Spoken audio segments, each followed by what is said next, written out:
Eh bien salut tout le monde, c'est AZK, bienvenue pour ce DeFi Actu du 3 janvier 2025, c'est le premier de l'année, enfin le premier, je sais pas dans quel ordre je vais faire, aujourd'hui il y aura carrément deux vidéos d'actu, donc un DeFi Actu et un point airdrop, donc peut-être que je sortirai le point airdrop avant, et que techniquement du coup ça c'est le deuxième format d'actualité de l'année, mais bon peu importe, on va pas chipoter, on commence par Tether, bon ça date de l'année dernière, je rattrape, je crois que j'ai pas fait de DeFi Actu depuis le 29 ou quelque chose comme ça, donc il y a quelques news à rattraper, donc Tether qui en fin d'année dernière avait acheté 7629 bitcoins, 705 millions de plus dans les réserves. Après je le dis souvent, mais Tether ils génèrent tellement de pognon qu'ils peuvent se permettre d'acheter du bitcoin avec leurs revenus. Je sais plus de combien de milliards ils ont généré sur 2024. Franchement 700 millions de dollars c'est qu'une petite partie de leurs revenus, donc c'est une bonne news, hein, mais ils peuvent largement se le permettre. On a aussi MicroStrategy, pas besoin d'épiloguer, 2138 bitcoins achetés pour 209 millions de dollars, on a l'habitude.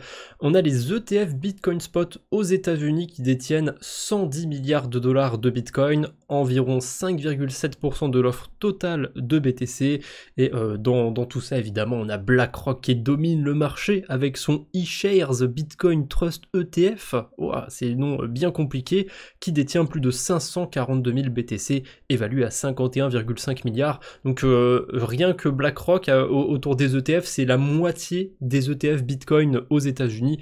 Donc c'est quand même quelque chose, même si on a une petite news autour de l'ETF de BlackRock, on va y revenir.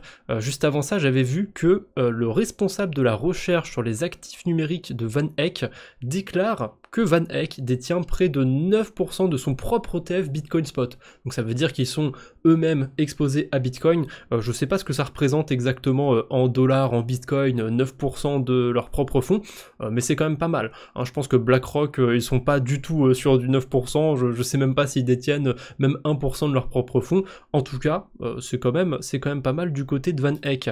BlackRock, justement, j'avais une petite news sur leur ETF, c'est que ils viennent d'enregistrer leur plus grande sortie depuis leur lancement. Voilà, 331 millions de dollars de Bitcoin sortis sur cet ETF.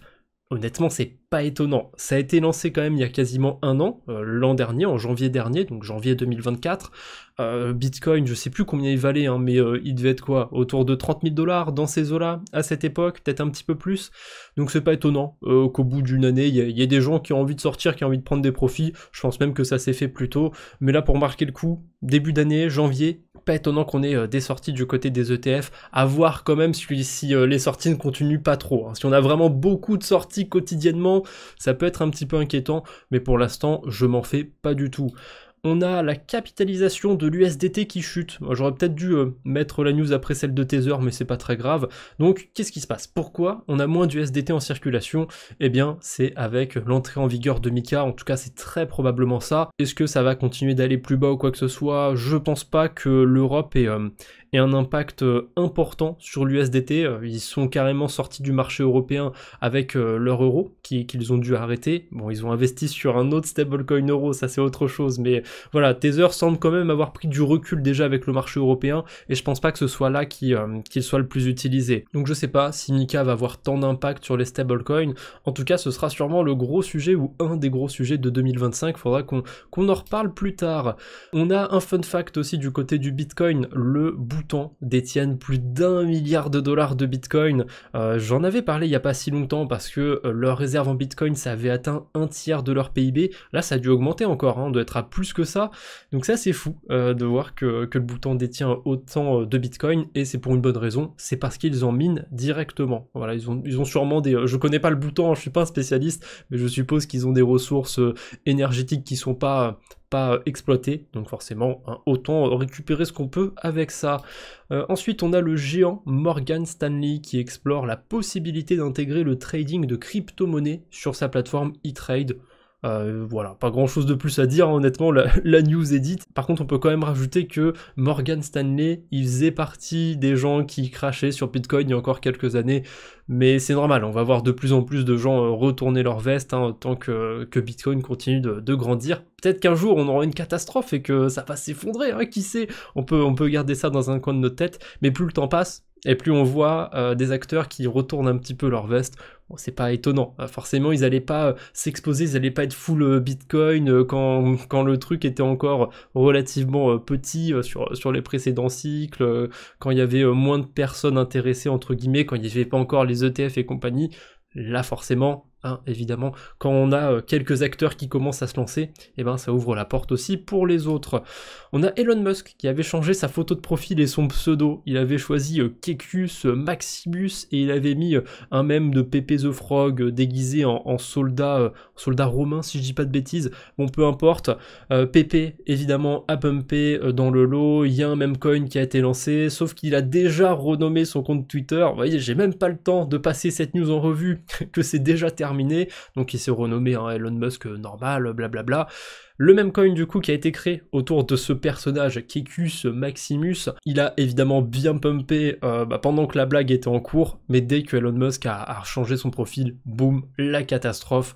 Bon, ça c'est évident, les mêmes coins, c'est des phénomènes du moment. Donc forcément quand la blague est passée, quand les gens passent à autre chose, ça vend du côté de ces mêmes coins, c'est pas étonnant. En parlant de mêmes coins, parce qu'il y en a aussi pas mal sur cette niche-là, on a les agents d'intelligence artificielle, on a même l'intelligence artificielle au global sur le marché crypto qui se porte bien en ce moment, tout le monde en parle et ça fait partie des phases je pense évidentes. Les mêmes coins, il y a une période où tout le monde en parlait, je sais plus si c'était le mois de mars ou le mois de mai 2024 mais faudrait retrouver, c'était début 2024, ça se trouve c'est entre les deux, c'est en avril, je m'en souviens plus mais on a eu une grosse hype, c'est le moment où, non c'était un petit peu après Bonk, je crois que Bonk était revenu, ensuite on a vu Dog with Hat et compagnie, le PP aussi avait bien pété à ce moment-là, il y a eu d'autres meme coins, mais c'était surtout l'essor des meme coins sur Solana et de Pump.Fun début 2024. Donc là, ça me fait penser exactement à cette phase-là. Peut-être que au moment où j'en parle, c'est déjà la fin, il faut déjà se désintéresser des agents IA. Je pense pas. Je pense que c'est le moment où il faut être débile un petit peu et si on a envie de s'intéresser au domaine, pas particulièrement chercher à trop creuser, voilà.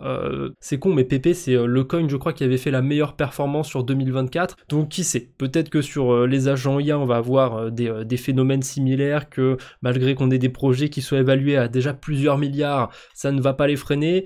Je me méfie quand même pour la simple et bonne raison que plus on avance dans le cycle, et plus le marché va redevenir rationnel. On est clairement dans des périodes où le marché n'est pas rationnel. 4 milliards pour un protocole qui permet de lancer des agents IA, 2 milliards pour un token d'agent IA, je sais même plus ce qu'il fait en plus le token de AI 16Z, je me demande si il gère pas un portefeuille sur Solana et je sais pas, il me semble qu'il y a un projet comme ça d'agent IA qui gère un portefeuille sur Solana et c'est pas fameux, donc bon, valoriser 2 milliards de dollars, la hype est là, j'en reparlerai probablement de ça sur la chaîne principale, pas impossible non plus que je mette une pièce ou deux, c'est pas un conseil en investissement, mais je sais pas, je garde quand même ce truc en tête il faut pas non plus être trop déraisonnable, il faut garder une part de rationalité, parce que forcément, il y a un moment où le marché rattrape les investisseurs. Mais bon, pour l'instant, tant qu'on est dans cette narrative, tant qu'on est dans cette hype, évidemment, c'est listé de partout, sur des exchanges, sur Hyperliquid aussi. Bon, sur Hyperliquid, moi, ce qui m'intéresse, c'est surtout de pouvoir faire du delta neutre autour de tout ça, mais évidemment, voilà, c'est listé, on peut faire du levier et compagnie. Faites attention, évidemment, et on a aussi le token de Zerebro, mais je crois que lui c'est pareil, c'est un agent IA il me semble, ou c'est un projet autour de l'IA. On a Hyperliquid qui a lancé sa fonctionnalité de staking, et je pense que là, c'est le top. Voilà, on a marqué le top sur Hyperliquid, j'avais fait un post pour dire top signal sur cette news. Pourquoi ? Parce que, je le dis souvent, mais sur le marché crypto, ce qui fait bander les investisseurs, désolé du terme, c'est pas très élégant, mais ce qui donne envie aux gens de spéculer, c'est toujours des choses qui vont se passer plus tard. Les agents IA, plus tard, ils permettront de faire ci, de faire ça, mais le jour où ils vous permettront de faire les choses intéressantes que vous aviez sur le papier à l'époque, tout le monde va commencer à vendre et à se désintéresser du truc. C'est rare vraiment les choses qui restent dans le temps et qui tiennent. Il y a beaucoup de projets qui sur le papier ont l'air sexy et dès que c'est lancé, personne ne l'utilise et ça finit dans l'oubli. Donc Hyperliquid, c'est toujours bien, j'adore toujours le protocole, ça marche très bien, mais je sais pas, cette fonctionnalité de staking, j'ai l'impression que ça marque quand même quelque chose. Il n'y a plus trop de surprises à venir du côté d'Hyperliquid, donc je vois pas pourquoi il y aurait encore beaucoup de spéculation autour du token, ou en tout cas pourquoi ça continuerait de monter, aller aux 50, aux 100 dollars.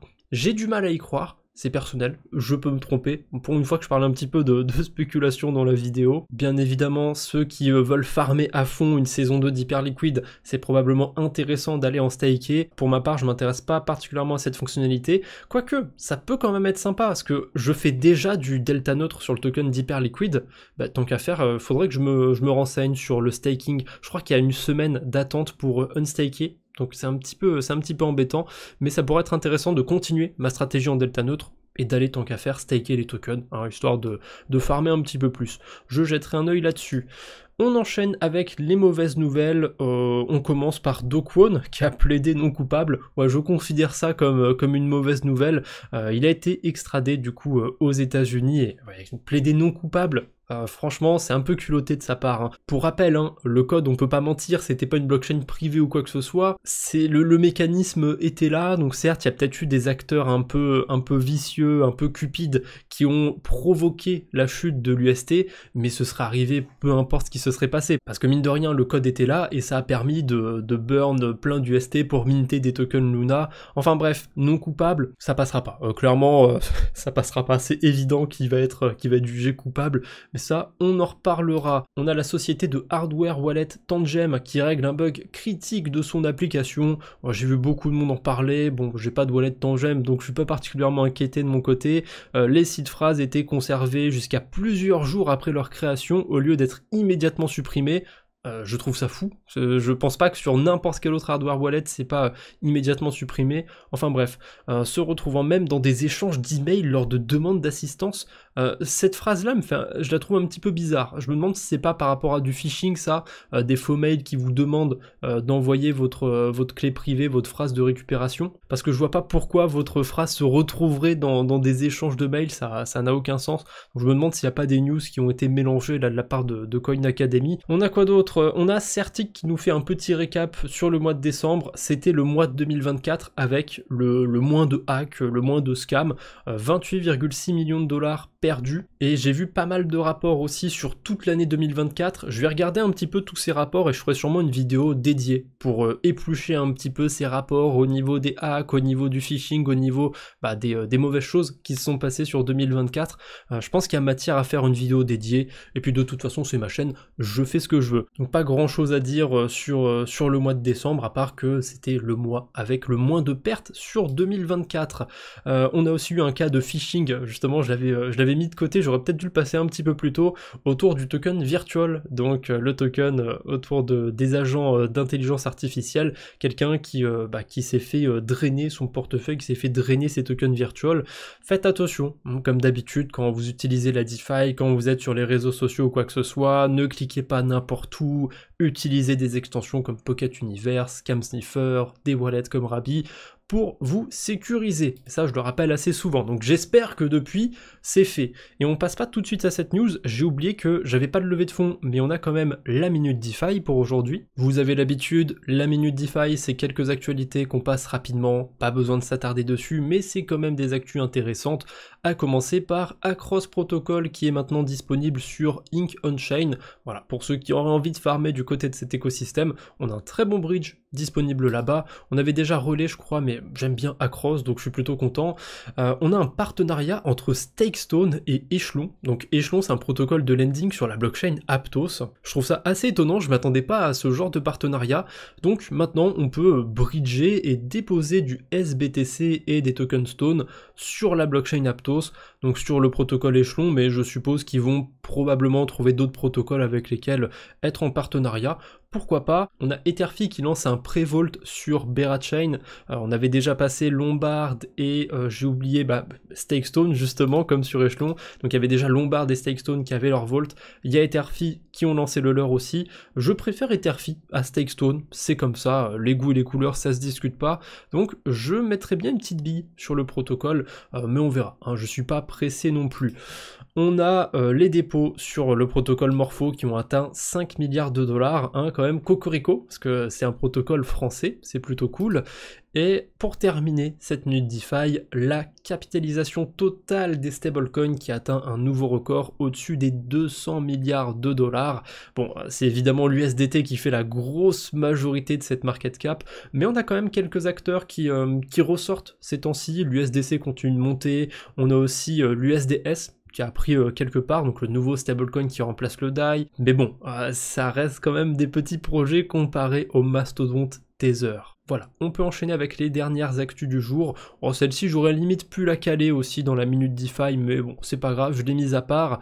On a Mark Zeller qui nous dit que le fee switch d'Ethereum, ce n'est pas un si ça va arriver, c'est un quand est-ce que ça va arriver. Donc le fee switch, en français, on dirait que c'est le partage de revenus d'un protocole, et moi j'aime bien comparer ça aux actions à dividendes. Voilà, un protocole qui a un fee switch, qui a un partage de revenus, c'est un peu comme une action à dividendes. Il y a une petite guilde qui a été créée du côté de Layer 3 pour la communauté de YouTube, Twitter, Discord et compagnie, donc n'hésitez pas à aller rejoindre la guilde, il reste encore quelques places il me semble, je vous mettrai même pas le lien dans la description, vous vous débrouillez, si vous avez envie de rejoindre la guilde, voilà, faites 2-3 clics et allez dans la description de cette vidéo.